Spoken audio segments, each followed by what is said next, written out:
Hey, Erik. Hello. Welcome to the Two Seats. Thank you. Nice to be here. Wow. I always tell people how I met you for the first time. Yeah. And that was, I think, in Elixir. Yeah. You have just finished your training. Yeah. And a friend of mine was like, hey, Erik, this guy is the boxer, Erik. He's really good. I'm like, oh, yeah, I've heard about him. So I was like, Erik? And then you come kind of ready to fight attitude. And you come and you just stood in front of me. And I was like, Erik, I've heard about you. And you are really good. So keep it up. And you were like, yes, sir. But I was probably really stiff, but no, I was in my zone. Yeah. I was preparing for a fight at that time. So I was not really much into talking. Of course, I did a lot of talking up to fights as well, to media and stuff. But when I was in my zone at the training, I wasn't prepared for anyone to grab me and have a chat. Yeah, sure. But that thing gave me a perspective of who you are, your dedication. Yeah. Being focused, but also you as a person, taking your time to, talk to people. Yeah. While, as you say, while focus on your stuff, but still also see the people around you. Yeah. And you are not playing around hey, I'm the boxer and don't talk to me now. You just came forward and I really love that. I've never been like that. I always try to have time to speak to people, and if somebody wants something from me, I do the best I can to give them that. Of course, it's not going to be any insane stuff, but my time is not that valuable to me that I can't have a word with someone I don't know. So. Have you always been that? I mean, from the childhood, it's something that shaped you. Yeah, I think so. Pretty much. Was your father always kind to people in that way? Yeah, I guess kind of.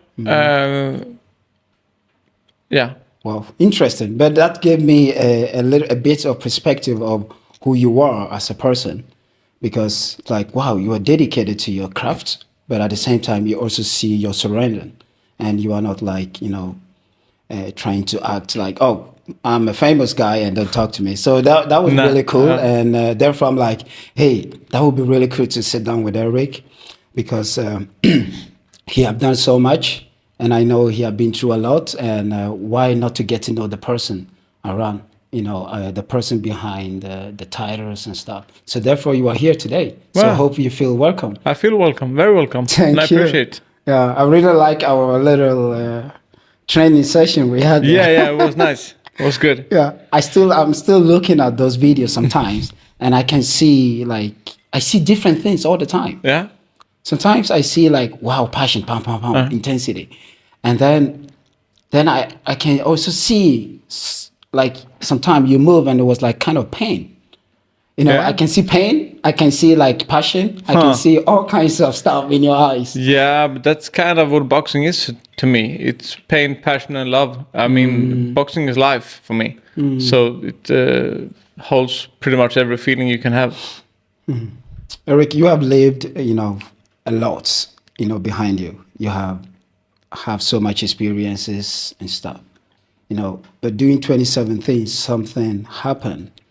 And we don't need to talk about it right now. We will come to it. Yeah. But from 2017 to today that you are sitting here, how are you really doing as a person, not just a boxer? I'm better and better each day. I'm moving forward, and I think that's the main thing to focus on, that I'm moving in the right direction. And if I look back in the mirror and look at what happened and my past, the last 7-8 years, I can see that I've come really far. But of course, I'm not where I want to be yet, because I want to be the guy I were before my accident. And that guy was pretty awesome. But I have a bit to go to get there. Who's the guy today then? Yeah, he's still focused, still dedicated, but not as hard as he was back then. I didn't have too much feelings and stuff, and I didn't let anyone come in my zone. I was just like focusing on my mission. I was a man on a mission. Simple as that. Yeah, and I guess today you are like maybe you are much more open. Yeah, I'm trying to be, and you know, as my life almost ended, I think I got another perspective, and well, I'm not living every day as it was my last, because that wouldn't be that wouldn't work for me to be that undedicated. But still, I think a little bit more about how I'm acting and how I'm acting against myself as well. I'm not that hard as myself as I was. I guess you have learned a lot about yourself, you know, with this. Do you think this time has been very slow for you, or things have been? Both, kind of, you know, because when I look back at those years, I think that I had a feeling that time has stood still, and it still feels like it's not 2025 now. I think I feel like maybe it's 2019 or something like that. I feel like I was recently up in the ring and had my latest fight. But then no, it wasn't that way. It was fucking 2017. It was many years ago. But I still believe that I have what it takes to get myself back, and I still think that I'm doing it for a reason. And for me, it's the most important thing there is in life. Wow. Amazing, Erik. This is, I mean, I can feel the passion, and I mean, everything that you're saying is like, I can feel it here in my in my gut. Like, wow, because I have similar stuff, right? Yeah. I have been through so many different kind of stages in my life, and so I can relate to those feeling, you know, of trying to become the person that you were before. Yeah. But at the same time, you know, trying to also be present. Yeah. You know, be in the moment, like here where I am. And trying to focus on what you want to do. Yeah. Do you consider yourself more like an introvert or extrovert? I'm more introvert. Definitely. Yeah. I'm not that extrovert. I'm not like hear me, see me. I'm not talking a lot. I'm not, and if you go to a dinner or something with a lot of people you don't know, I'm not the loud guy. I'm more like holding back. Yeah, but when you come to a ring and full of people in the room, that's your introvert thing. Like you have some challenges, or no, I wouldn't say. No, I'm pretty relaxed, and I think that I feel good in being that I'm staying low. You know. And after the game, it's like now. Yeah, kind of. At home, most probably. How do you after game? After a match, boxing match. Yeah. Well, I just want to get home and relax, because I've been focusing on that fight as the only thing in life for so many months. Normally, I have like between 4 and 6 months of training camp before a fight. So, and that's everything that I've been focusing on for that time. So it's nice to just like have a break. Yeah. If you will what do you call it? Describe yourself as a person, you know, not the boxer, but Erik as a person in your own words, or in 3 words. What will those 3 words be? Yeah. Dedicated is definitely one of the words, and hardworking, and I don't know if it's a good word or not, but obsessed maybe, because that's kind of who I am. And once I get something on my mind, I cannot let it go. I won't leave any stone unturned. You know. Wow. Well, that's really good. I mean, especially, do you think it's common? I mean, it's common personality in boxing, or I wouldn't dedicated, say, hard work, and obsessed? Of course, to one point, you know, everyone has, or everyone good has parts of it, most of them at least. But to be like me, I'm not sure if it's a good thing or if it's a bad thing, but Sure. I think it's not that common, no. I think most people would have given up after all these years. They wouldn't work out every day with the focus on the goal, and they wouldn't like, saying no to so much else in life, being dedicated to this. But for me, it's like it's life, and it's the one and only thing that I want to do in life. Wow, amazing. I have this question. I asked a friend of mine about this question, and I'm gonna ask you that. It's interesting.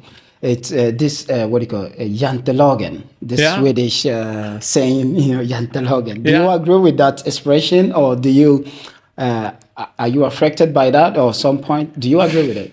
I've heard of it, of course, but I don't know. Maybe, but it's kind of, more that I don't want to see myself as a huge person or like a special person at any point. I think I'm like most guys, only a bit different. Yeah, I mean, because it's like, it's kind of I have seen it like kind of a culture thing. Like whenever I meet people, especially Swedish, listen, like, and you talk to them in the beginning, they really play very low key. Yeah. In the ability or skills. They're like, oh, I'm not good in English, for example. Yeah. And then like after a month or something, it's like, whoa. I was like, wow, you are better than I am. Yeah. And I mean, and I don't know if it's something that actually stop people, from becoming who they really are or achieving some form of success in life. Because I have this friend of mine who's also a founder of a big company. Yeah. And first time I heard him talking, on a podcast or something, like, I was like, this guy cannot be Swedish. He was like, how good, he was telling all good things that he can do. Yeah. And it was good stuff. And but I was like, wow, he's different. Yeah. And I'm wondering, is all people, Swedish are like that, or is just a culture thing, or, it's something that you can learn, not to be?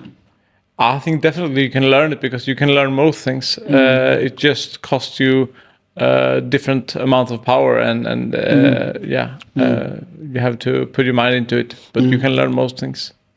Let's go back to your, your childhood. Yeah. How was home, mom and dad? Yeah, my when I was a kid, my dad was working a lot. He was working like 15, 16 hours a day, more than that even, and he was away a lot. So I barely didn't see him until I was, I think, 9 years old when he had a stroke from stress, and he couldn't work no more. And we had to like leave Stockholm, where I grew up, and put our things together and move to the countryside, because it was better for my dad's health to be away from the town. So that's where I moved to Nyköping, pretty much, but outside Nyköping, in a place called Vrena. We had a house at the countryside. Oh. First of all, sorry for your dad thing. I hope he's good now. Yeah, he's good now. Good, yeah, he's wow. okay. Yeah, and I mean, he still suffers kind of. He has tracks from it, but he's in a much better place now. Wow. Do you think you had a tough, childhood life? Nah, I couldn't say. I'm not like, not comparing to other boxes anyway. I was like, I had a very good childhood. I mean, like the absence of your father, did that create something in you? Nah, I wouldn't say I was so young, but of course it was hard almost losing your dad. But my parents handled it perfectly. So they were like, didn't tell me how bad it really was until we knew that he was going to survive and stuff like that. Sure. So it wasn't. It was a hard thing, but it was very well handled by my parents. Wow. How many siblings are you guys? Oh. 2. Just me and my brother. You and your older brother, right? Yeah. Okay. How old and was he just 1 year older than me. So okay. 35. So He was starting boxing at 12, and I was joining him almost a year later. Wow, cool. And yeah. Wow, interesting. Were you guys fighting a lot at home? Like, I mean, just 1 year. More that he was beating me up sometimes from time to time, because I was really weak, and he was more like a butcher boy. He was a bit chubby, but he was also strong. And he was much more mature in his body than I was. When we were on holidays, like in Canarian or stuff like that, the people working at the restaurants that were serving us food, and they said to my brother when they gave him his pizza, they said, "Here, you got Rambo," and to little Senorita, and they gave me my stuff, and I was like, "Well, I'm not a girl," but I looked like a girl because I was that thin and I had long hair and stuff. Okay. So I was more girly than him for sure, and that was. Pretty much the way it was up in our childhood as well. I wasn't weak, or I was a little bit weak, but I was definitely weaker than him. He was a tough guy. Weak in which sense? Like in physical? Or? Yeah, physically he was much stronger than me, but also mentally, I was a bit scared, and I was had much easier to fall into tears, and I was like afraid of getting beaten, even in the ring, and I was getting beaten a lot. So there was, of course, I should be afraid of it. But I learned. What did you like to do? Like, what did you like to play with as a child? Like from 1 to 10? Well, at that age, I had, of course, we got our first video game when I was like, I think 5 or something, and that was something that I really enjoyed back then. It was an old console called Sega Mega Drive, and I was playing my favorite game was Hook. It was Peter Pan game, and I was playing it. It was so hard, but it was so funny, and I think I played it. I can't even count the hours, but I played it a lot. But other than that, I wouldn't say I was always into sports, but I was always, a little bit into sports. When I was a kid, I started, tried wrestling, my brother as well, but he was much better than me, and I didn't do it for that long. Then I tried like Tai Chi, Judo, Karate, those like Japanese and Chinese. I heard that's like, what do you call it? They're really good for kids. Yeah, I think they were. And... I think they were. And I was actually working out at the karate club here in Nyköping when we had a summer break from training, and the boxing did go on, and my brother was at the boxing club, so I hooked up with him and joined him for a session, and that's when I got stuck. And I wasn't a talent. I was the opposite, really the opposite. And both my brother and my father was like, well, he can try how long he wants, but he will have enough soon. But I didn't. I was stuck there, and I quit the karate, and I never left the boxing gym since then. Cool. And at school, where were you? Who were you at school? Like, were you the funniest guy, the quiet?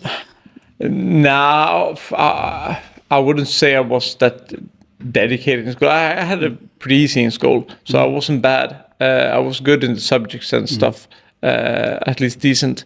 At mellanstadiet, I was the mid grade. I was not too good. I was a bit noisy, and I didn't behave that good. Didn't get along with all the teachers and stuff. But later on, after that, when we started 7th grade and moved into town, I was much more dedicated, and I did see and I did understand that my subjects and the way I performed in school would affect my future. So I really wanted to do it good. At the same time, I had a lot going on with the boxing, even at a young age. So I was away a lot. I had like I think in 9th grade I had like 250 days away with the boxing. I was in 3 national teams as well, as a youth, as a junior, and as a senior. Okay. And there was a lot of traveling and training camps and tournaments. And that was accepted by the school because of you doing boxing. I was able to get, they were okay with it as long as I performed in school, and I did. So I did pass every subject with accepted. But I wasn't that dedicated. I was more dedicated into boxing. And once I finished 9th grade, we were thinking about gymnasium school. And when I came home to my parents and said, where do you want to go? What do you want to be? And I was like, I want to box instead. Wow. I'm not going back to school. Wow. And they said, no, you can't do that. You have to go to school. Everyone has to go to school. And then I said to them, like, if I won the tournament at the Idol or something like that, wouldn't you let me sing? And he was like, my dad in this case was like, yeah, I would. And I said to him, I'm not a great singer, but I'm a decent fighter, and I want to give this a go. And he said to me, well argued. You're right. Of course you can fight. Wow. So we quit school then, and I was focusing 100% on developing my boxing skills. Did you always feel that your father supported your? Yeah, he did. Wow, 100%. Great. Okay, so at the age of 11, you started boxing. Who or what inspires you, or what ignites inside you? From the start, it was just like I wanted to get better than my brother, of course, or at least as good as him. And I was trying my best, but he was always beating me up. We sparred hundreds of thousands of rounds together, and he always beat me up. Until one day, when he has been away for a while, he injured his elbow or something, and when he got back, I was beating him up, and I remember knocking him down with a body shot, and he was like losing his breath, and it was like crawling on the floor, and he was screaming, "I'm gonna kill you!" And I was like standing there and told him, "No, you can't anymore." Was that a game changer for you? That was a game changer for me. Wow. That was kind of, when I got better than my brother, it happened over time. But that was, the day that I remember as the day that I got better than my brother. Wow. And I will always remember that day. Wow. I had a similar experience with that. Yeah. I don't fight. I'm not a boxer. But growing up in Ghana, in the environment that I was growing up, it was like a lot of guys that trying to be tough, be kind of like, hey, this is my territory. Yeah. And I was very calm and stuff. And I think there is a big trucks that used to come with a lot of mangoes. Yeah. And sell them. So we as a kid will be stealing some 1 and 2. I stole one mango, and that one guy come. He looks very tough, and he seems like he's the guy, the street guy. And he came and he was like, "Give it to me," like, kind of bullying, like, "Hey, give it to me." And I was like, "What? That's mine." He's like, "No, give it to me." I was like, "No, that's mine." And that guy, I knew him. I know he's very tough. Yeah. Like everyone, all the kids are afraid of him, and he tried to force to take it, and I had a bit fight with him. And that fight, like, he really saw another side of me. Yeah. And after he didn't expect you to hit him back, right? Exactly. Nah. So I beat him up, and I started crying afterwards. And my uncle, he was standing there watching. He comes up and he took me. He's like, "Why are you crying?" You won. Kind of. Why are you? And because I was shocked, kind of. Yeah, of course. I was like around 10. So it was like a game changer for me. Yeah. And from that time, it seems like something ignited in me when it comes to confidence. I was still calm, and I was never like challenging people on stuff. No. But I still knew what I could do, because I know if I have beat that guy. Yeah. Then I can beat anyone that comes. So I guess that was the game pretty much the same, similar feeling as well. Yeah. Well, So how did they get? How did you get into this professional? I mean, from 11 years. What was the process? Did you had any plan? I was first of all, I was in the national team for cadets when I had just like 15 amateur fights. You have in Sweden we have something called diploma boxing, and that's a soft sport. You can't hit hard, and you get points based on your technical skills and stuff like that. And it can be good for me. It's really good because if I was like fighting for real from the start, I would have stopped.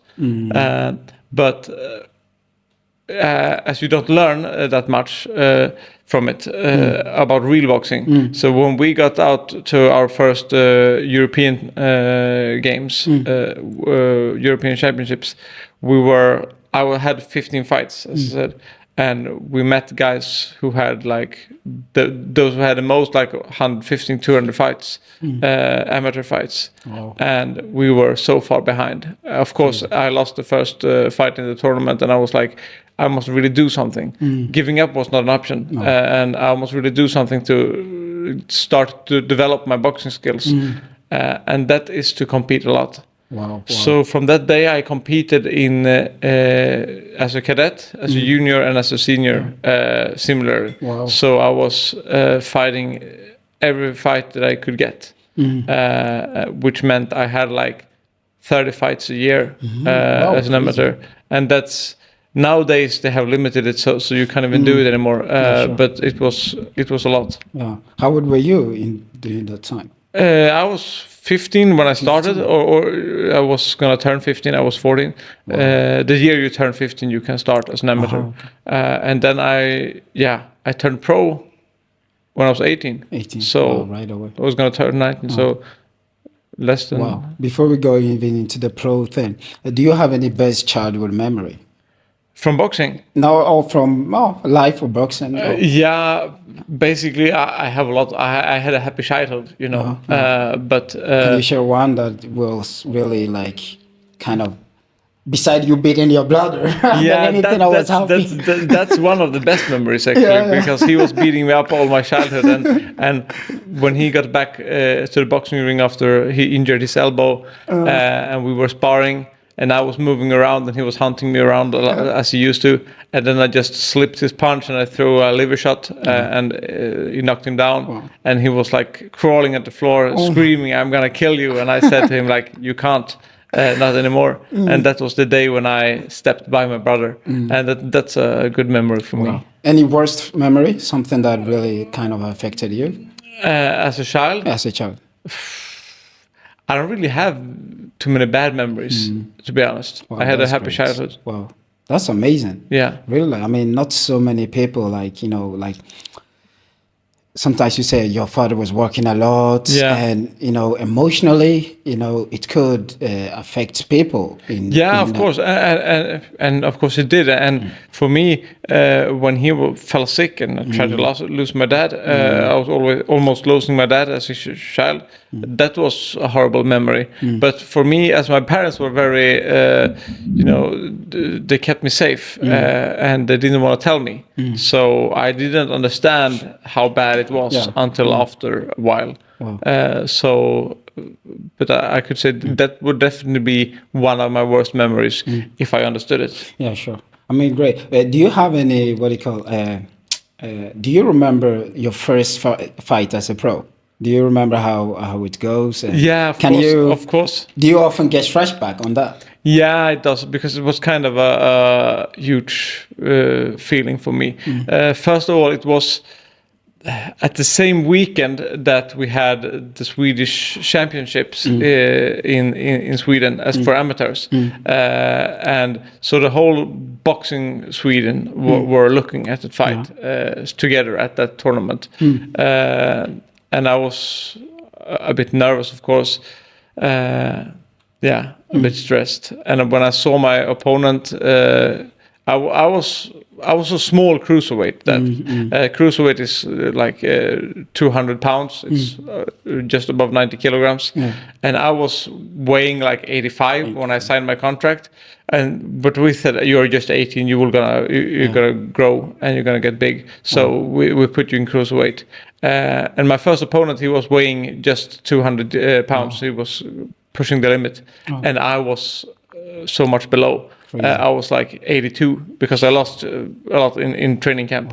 So the speaker actually he lied. He said I was heavier than I was when he presented me, and I was really tensed. And I thought, this guy, he looks like a butcher. He's gonna kill me, but he couldn't because he missed twice, and then all his power were gone, and I could just dance around and use my left hand. So it was good. Wow, that's great. And I mean, I guess after that, from there, you were not more in the school, but on the streets, when people like your friends and stuff met you, what was the feeling like?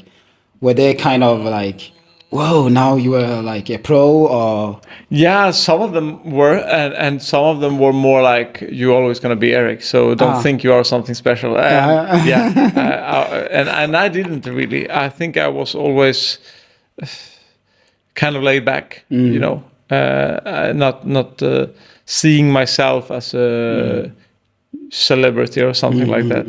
Do you have a big cycle of friendship? I wouldn't say no, not anymore. I had it growing up, of course, all the friends, as most child has, or most children have. But I lost all the friends because I'm always at the gym working out, and I don't have time to be that much with my friends. And that affects you some way, or? I guess everything you do affects you. So I mean, sure. in some way. In positive or negative? I mean, how do you see friendship today? Like, how do you? I think both. I guess I don't have as many friends today that are really close to me, but those I have, I really keep them close to my heart. So I think it's for me, it's good. Yeah, what makes that friendship so like important to you, and so that works like today? Well, you have someone that you can always speak to, and you can always call, even though you haven't spoken to him for like a month or whatever. I know I can always call him if I have a problem or if I want to speak about something. That's friendship for me. Oh, wow. Well, the word dedication, the word dedication, do you think it's underestimated or overused? No, I wouldn't say. I mean, that nothing that I have thought about. But dedication is, of course, it's a good word for me. And I'm dedicated. And I think once you are, you pretty much you have to be successful. Because success is not just talent. So you have to be dedicated. Sooner or later, you have to be dedicated. And when that day comes, it will show. Yeah. How hard work means to you, like when it comes to preparing for a fight, like a pro. You told me something about going for 10 months diet. That was insane.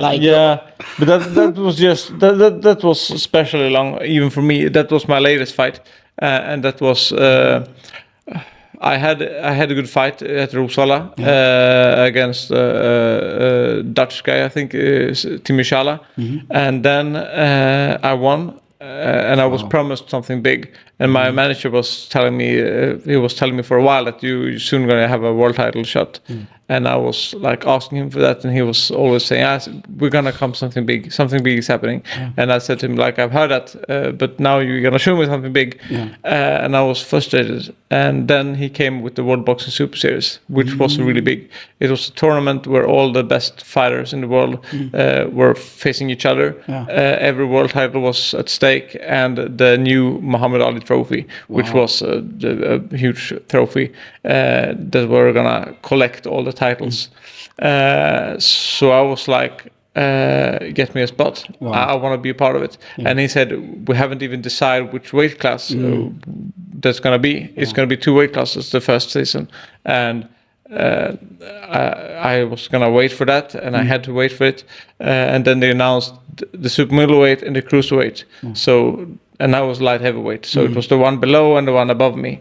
And I said to him, like, just get me a spot. I can go up and I can go down. It doesn't matter.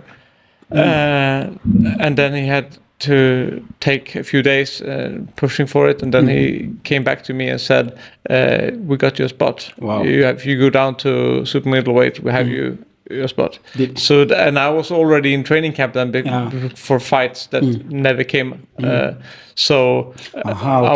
was already preparing for a fight. And first of all, I had a fight in December, and then they said to me, "You're gonna fight like in February," and now it's gonna be March. It's gonna be April, and I was like always staying ready. And then they said, "No. You haven't. You're gonna have your fight in September, but it's gonna be the World Boxing Super Series." And so That's crazy though. But I had some pictures that I wanted us to look into them. Yeah. And see, what do you think? Like what comes to your mind when you see them? That was my latest fight in Sweden against Timmy Shala. What was the feeling there? Happiness and relief, of course. Happiness. Happiness and relief. You know, always when you finish a fight and you succeeded, you feel relief that like you can breathe again, because you've been on a training camp and pretty much holding your breath. What about this, Smith? Yeah, that was a blood, right? Yeah, Liverpool or something. I feel not the same feeling. Of course, I love boxing, so I would do that again as well. But I have a weird feeling of jealousy because I think that fight didn't go as I wanted it to go. Of course, I wanted to win. I want to win every fight, but and back then I was thinking it was a even fight, and it was a board at his backyard. So of course he's winning the fight, and he even had me down in the 11th round. So I mean, I accepted it too soon. But once I got home and I studied it and I scored it myself, I disagree with the judges, and the fact that it was at his backyard with English judges, and it wasn't fair. And I can accept that I lost that fight, but it's hard for me. I saw like you raised his hand, you know, as a champion. And my question was, are you a good loser or bad loser?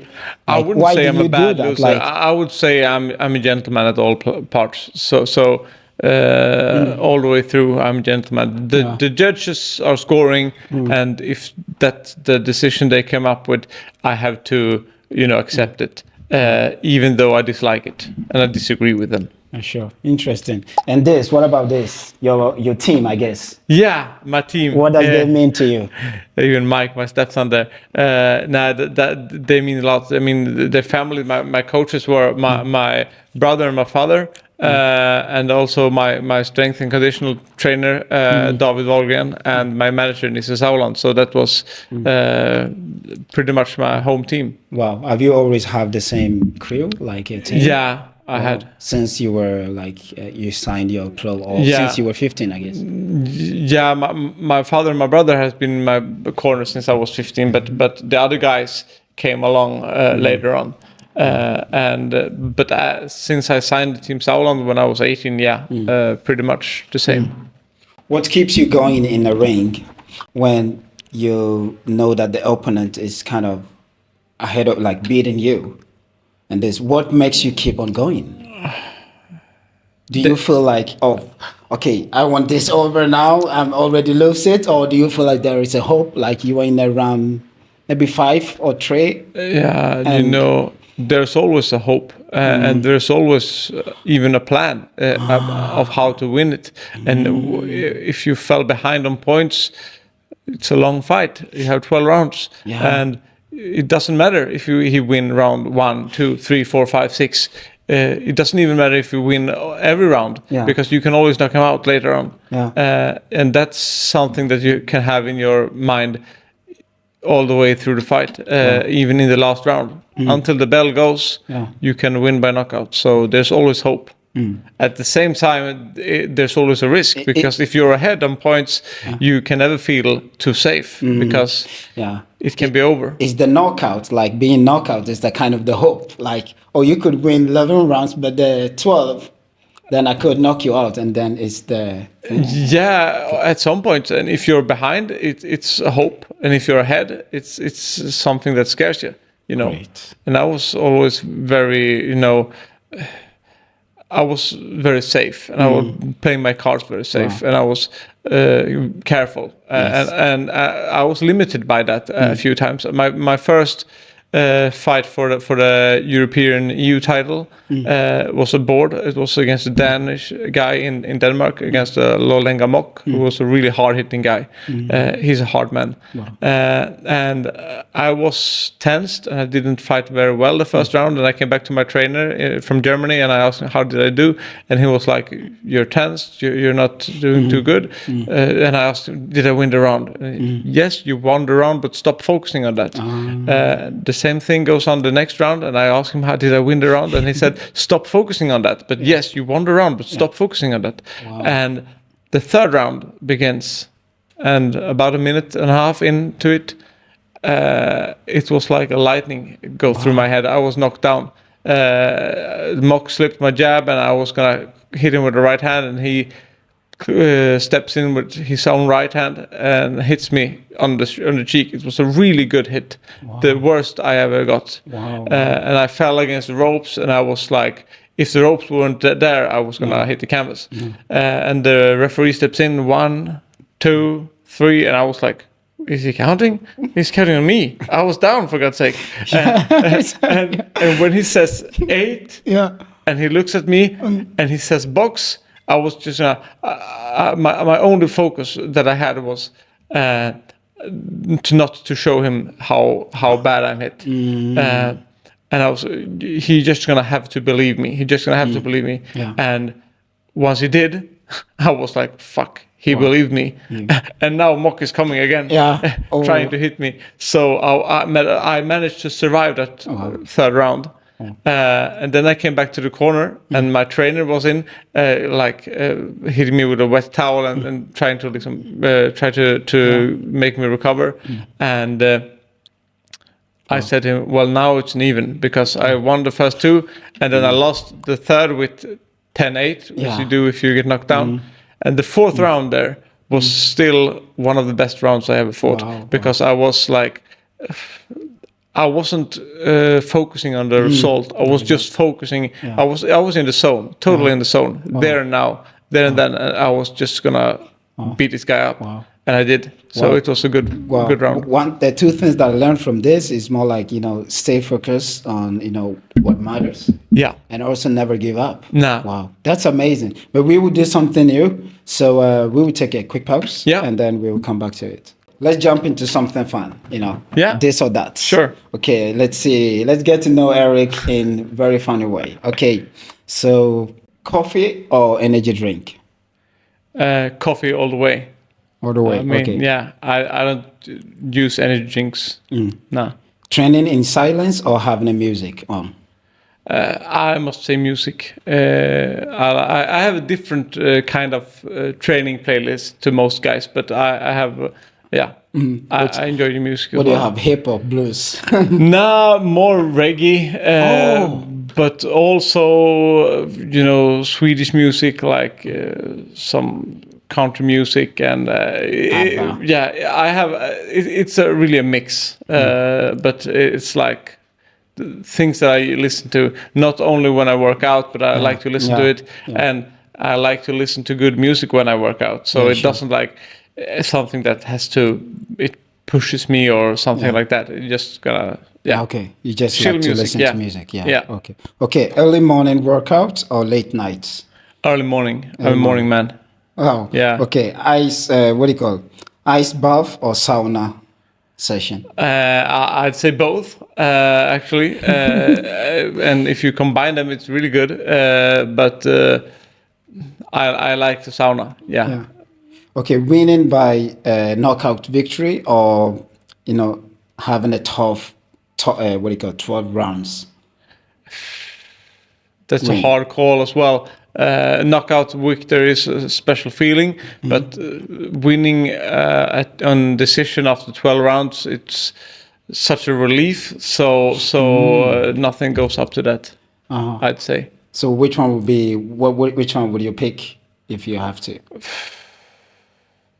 Nah, I pick a knockout anyway. Knockout. Who am I kidding? Knockout is knockout. It's the best. Yeah. It's like, okay, pizza after training or protein shake? Well, I don't eat pizzas, so I must say protein shake. Yeah, cool. Trash talk or quiet confidence? Quiet confidence all the way. Okay. Have you ever felt like people are trash talking to you? Like, a few times, and I had one South African guy, Rino Liebenberg, and he was trying to get inside of my head, and he was talking a lot of trash, and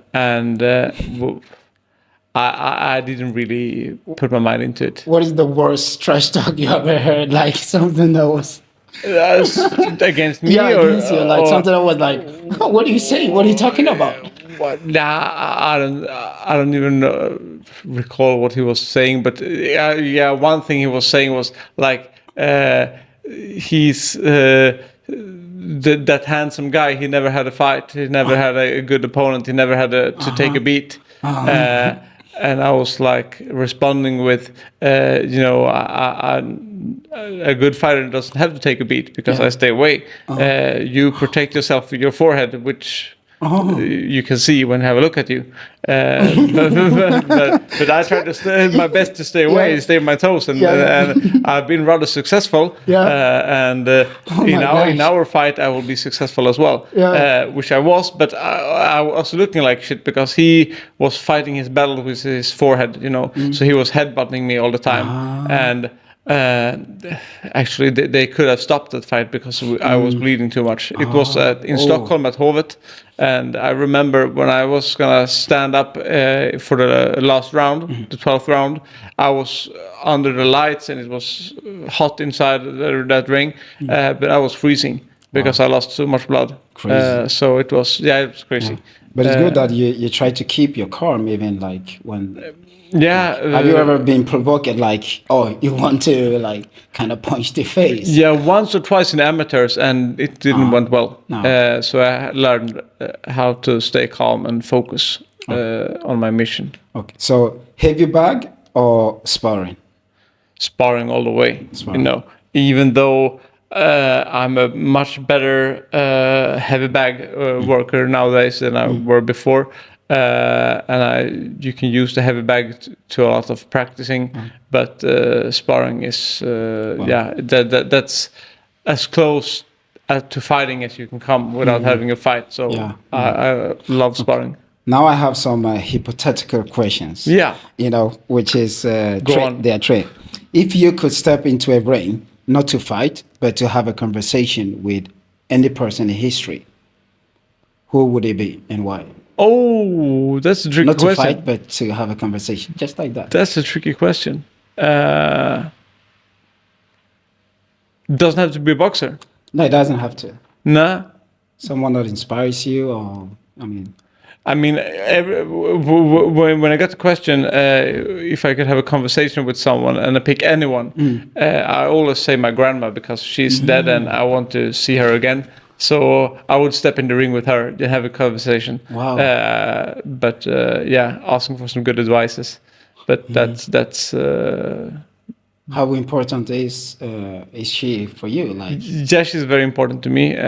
She inspired me when she was alive. Inspired me to always follow my own path and go my own way. And also, she said always to me that there's nothing that you cannot do if you just put your mind into it. And that's something I took with myself during the hard times as well. And trying to I really believe that nothing is impossible. That is even one message, one question that I was going to ask. That before that, if you could send a message to 17-year-old Erik, what would the message be? Hang on to it. I mean, it's nothing is impossible, and you will succeed. Wow, hang on to it. Yeah, Interesting. tough time will come, and tough tests will come. But if you just stay focused and dedicated, you will pass the test. Okay, so now we're done with that. But as we said before, like you have gone through so many battles inside the rings, but there's one opponent that I in my perspective, like hit you even harder than any person could, and which is the injury that you had 2017. Yeah. What happened? After my first loss, my fight against Callum Smith, I was so focused on getting a rematch, and I understood that he was gonna win the World Boxing Super Series. So I was gonna put myself in a position to fight against the winner, and I was booking a fight against another Englishman, Rocky Fielding, against about WBC final elimination title. So you were gonna fight. If you have that title, you're gonna fight the champion. Pretty much. There's a lot of titles. It's hard to keep an eye on every one thing, but yeah, that's pretty much it. And I was training for that fight and preparing for that fight, and I thought to myself, well, I had a loss against an Englishman in England. I have to fight a bit different. I have to move forward. I have to be able to take one shot to give two, and I have to be much more aggressive. Wow. And that can be the fact, and that can be correct in a fight. But to do it at sparring session after sparring session, week after week after week, one sparring partner come in, he stays for a week, then he goes home, and another one comes in from all over the world with good guys. And sometimes you win, sometimes you lose, if you could call a sparring a fight. But to have too much in that short period, it didn't work for me. Wow. So after a sparring session, which had went pretty well, I turned to my brother who was in my corner, and I said to him, I don't feel good. And he was like, it's Friday night now, so you can rest under the week, and then you will be back Monday. And I said to him, no, it's not like that. I'm not good. Help me out with the gloves. And he couldn't get my gloves off before I fell in the ring, and I was down and out. And yeah, my girlfriend was there as well. She already called an ambulance, and we were rushed up to Stockholm for surgery. And I remember them saying afterwards to me, like, normally we belong to Uppsala, so we would go to Uppsala for surgery, but if you go to Uppsala with this guy, he wouldn't make it. So we have to go to Stockholm and cross our fingers that he will make it, because this is a hurry. So I had this surgery the same night, and then I was introduced to coma for almost 2 weeks. And when I woke up, I didn't know where I was, what had happened, and I couldn't move. I was totally lame from the neck down to my feet, and that was it. And I'm glad that my memory from that time wasn't like, it was very confused for me. I was very confused, and I didn't understand how bad it was, and I didn't understand what had happened. And my poor family and my girlfriend, they had to tell me like more than once, more than 100 times what had happened, and they had to repeat it and repeat it and repeat it, and I still didn't realize. And if I would have realized, I wouldn't be here today. Because if I would have realized then that everything that I've been working for was gone, and that I was gonna just cross my fingers that I would be able to walk again, I would have given up. Wow. So I think that it was kind of a defense mechanism for me and my brain not to understand that. Because if I would have, I would be dead. Have you ever come to the point where you have accepted like what happened, or do you? Yeah, kind of. I've accepted what happened, but I didn't accept that I'm counted out for the future. You know, Wow. I'm gonna carry what happened, but I'm gonna take it with me, and I'm gonna create my own future anyway, because that's up to me. Yeah, sure. And I think that what people say is what most people mean is impossible. It's just because they don't know how to do it. They can't figure it out. And for them, it means that it's impossible. But for me, it means like it hasn't been done before, or that if you say it's impossible, it means you wouldn't be able to do it. Yeah. But let's see if someone else can do it. And I think I will be that one who can do it. Wow, amazing. What is your biggest fear today? My biggest fear is that life will pass by and I will be like 80, 90 years old, lying for death and wondering what would have happened if I gave this another chance, if I gave it a go, if I tried to fight again. I don't want to leave that stone unturned, you know. I really want to try. And I believe I will succeed. But if I don't, I'm going to know it wasn't possible. Yeah. But yeah. what keeps you resilient today? I mean, like, what keeps you going? What makes you think that impossible is nothing and you can still make it? I think that I'm obsessed with it.